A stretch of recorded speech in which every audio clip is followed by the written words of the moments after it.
India और पाकिस्तान की जो क्रिकेटिंग राइवलरी है वो इतनी बड़ी और इतनी लंबी है कि वो एक 3 एपिसोड के नेटफ्लिक्स डॉक्यूमेंट्री में फिट होना बहुत मुश्किल है। और यही one of the biggest problem था मेरे लिए ये डॉक्यूमेंट्री के साथ, लेकिन इसके बारे में थोड़ा आगे जाके विस्तार से बात करेंगे। अब देखो, अगर आपको पता नहीं हो तो जल्दी से बता दूं, नेटफ्लिक्स पे एक नई डॉक्यूमेंट्री आई है जिसका नाम है द ग्रेटेस्ट राइवलरी। और इस डॉक्यू सीरीज में हम देखते हैं कि इंडिया और पाकिस्तान की जो क्रिकेटिंग राइवलरी है जो कितने सारे सालों से चली आ रही है, लेकिन अब तुम सोचो सिर्फ 3 एपिसोड है इसमें, और 3 एपिसोड में इतनी बड़ी हिस्ट्री वो कैसे फिट करेंगे। तो इसलिए वो क्या करते हैं, पहले एपिसोड में मेजरली हमें एक बताया जाता है कि कैसी हिस्ट्री रही है इंडिया और पाकिस्तान की क्रिकेटिंग की, फिर थोड़े बहुत पॉलिटिकल डिफरेंसेस के बारे में भी, और पार्टीशन, ये वो सारी चीज़ें। लेकिन उसके बाद पूरी तरीके से ये सीरीज फोकस करती है 2004 के इंडिया टूर ऑफ पाकिस्तान के ऊपर। अब I know India tour of Pakistan जो 2004 में आया था वो काफी हिस्टोरिक टूर था, क्योंकि उसके बाद से थोड़े बहुत कंटिन्यूअसली इंडिया और पाकिस्तान एक दूसरे के अंदर ट्रैवल कर रहे थे टू प्ले क्रिकेट। लेकिन फिर जैसे ही वो 2004 का टूर खत्म होता है इनके डॉक्यूमेंट्री सीरीज में,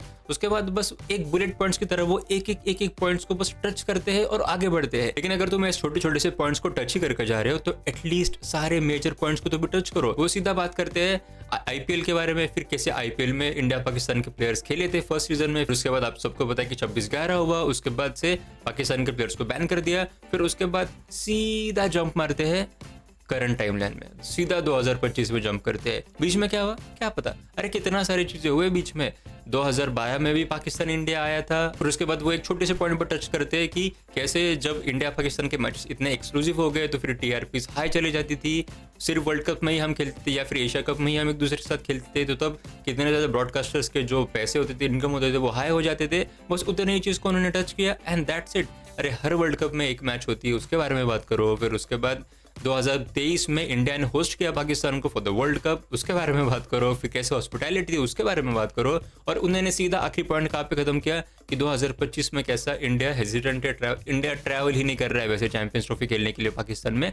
लेकिन थोड़ी तो बात करो उसके बारे में। तुमने पूरा फोकस कर दिया 2004 के इंडिया टूर ऑफ पाकिस्तान के ऊपर, नथिंग एल्स। अब मैं तुम्हें 2-3 चीजें ही बताता हूँ कि बहुत इंपॉर्टेंट जो थी। सबसे पहले तो हम ट्रेस बैक करेंगे सचिन तेंदुलकर के डेब्यू के बारे में। और सचिन तेंदुलकर की बात कर ही रहे हैं तो सचिन तेंदुलकर थे ही नहीं पूरे डॉक्यूमेंट्री में। पूरे डॉक्यूमेंट्री में हमें majorly Virender Sehwag, Sourav Ganguly from India, और पाकिस्तान की तरफ से जावेद मियांदाद, इंजमाम उल हक और शोएब अख्तर, और थोड़ा बहुत रमीज राजा भी। तो बस इतने ही लोग हमें देखने को मिलते हैं, और फिर 1-2 जर्नलिस्ट दोनों ही साइड से, नथिंग एल्स। वीवीएस लक्ष्मण नहीं है, राहुल द्रविड़ नहीं है, गौतम गंभीर के कितने सारे किस्से हैं पाकिस्तान के साथ, वो नहीं है। शाहिद अफरीदी नहीं है, इरफान पठान नहीं है, कितने सारे प्लेयर्स मिसिंग थे। और सबसे मेन तो यार सचिन तेंदुलकर।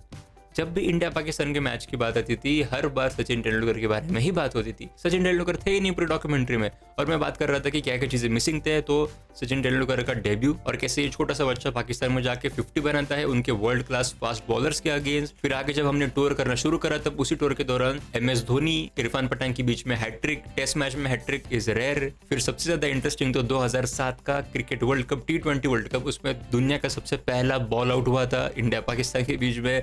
फिर उसी टूर्नामेंट फाइनल वो भी मिसिंग। फिर 2011 का सेमीफाइनल वो भी मिसिंग। चलो ठीक है, 2011 के बाद ज्यादा चीजें नहीं थी, सीधा 2012 का बायलैटरल टूर था पाकिस्तान का इंडिया में जो इंडिया हारी थी।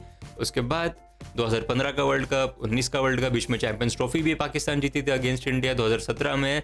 फिर 2023 का वर्ल्ड कप ऑफ कोर्स, और बीच में बस उन्होंने जब पाकिस्तान ने इंडिया को पहली बार किसी वर्ल्ड कप में डिफीट किया 2022 में T20 वर्ल्ड कप जो मैच दुबई में हुई थी, बस उतने बारे में बस उतना ही दिखाए, बाकी सारे चीजें ओमिट कर दिए। मैं चाहता था कि और लंबी ये डॉक्यूमेंट्री हो और चीज़ों के बारे में हमें पता चले, बस एक ही टूर के ऊपर अपने फोकस किया एंड दैट्स इट। थोड़ा बहुत पॉजिटिव चीज़ों के बारे में बात कर लेंगे। Documentary was interesting to watch या डॉक्यूमेंट्री में नरेशन जिस तरीके से है, एडिटिंग जिस तरीके से है, जिस तरीके से सस्पेंस बिल्ड करा गया है, that was all very suspenseful और वेरी इंटरेस्टिंग, और बहुत अच्छा माहौल बना के दे रहा था मतलब पूरी डॉक्यूमेंट्री को देखने के लिए। तीनों एपिसोड्स देखने में बहुत आपको अच्छा लगता है। मेरा बस ओनली एक बड़ा सा ग्राइप है इस पूरे सीरीज के साथ, इस पूरे डॉक्यूमेंट्री सीरीज के साथ, कि और भी ज़्यादा दिखा सकते थे, और भी ज़्यादा दिखा सकते थे नहीं, और भी ज़्यादा दिखाना चाहिए था। इंडिया पाकिस्तान के क्रिकेटिंग राइवलरी के बारे में आप डॉक्यूमेंट्री बना रहे हो तो आप बस हैंडफुल ऑफ जो नरेटर्स है उनके साथ नहीं बना सकते, आपको और लोग चाहिए। कितने सारे जनरेशन में कितने सारे अलग अलग प्लेयर्स आए थे, महारथी आए थे, उनको भी तो इंक्लूड करो। और एक ही सीरीज के ऊपर आपने बात करी, लेकिन कितने बड़े बड़े मूवमेंट्स थे इंडिया पाकिस्तान के क्रिकेटिंग हिस्ट्री में कि आप कितने सारे बातें कर सकते थे उसके ऊपर। And let me tell you, I am a huge cricket fan. Even I played cricket when I was young. और पिछले हफ्ते जितने भी सारे मूवीज आए हैं, badass Ravi Kumar, Loveyapa, the Mehta boys, Mrs, उन सारे मूवीज का रिव्यू आपको स्क्रीन पे देखने को मिल रहा होगा। And as always, thank you so much for watching.